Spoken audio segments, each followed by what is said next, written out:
This here is where people follow plans rather than using their heads and looking and thinking something doesn't look right.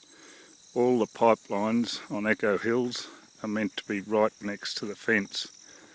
This one, as you can see, is starting about 6 to 8 metres away from the fence. So we have this absolute scar straight through the middle of our sorghum cultivation. Really disappointing.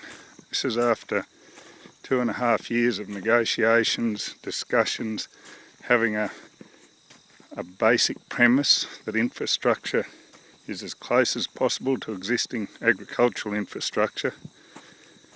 There we have well established, really healthy forage sorghum crop.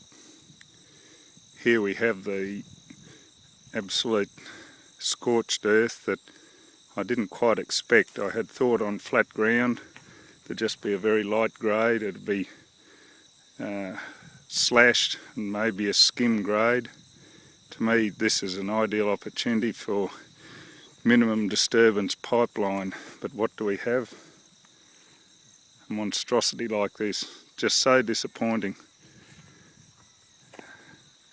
Firstly, not to be informed the detail of this is what happens when you get a flow line. So this is just a flow line, it's not a pipeline, this is an internal property flow line. I've made the decision that I could say, oh well, I'll just be reasonable and I put it here now, it can stay here, but the pipe hasn't been laid. So my request is that they cover that back over, attempt to rehabilitate it and put the pipeline easement and clearance right where it was always designed and meant to go, and that is right next to the fence line.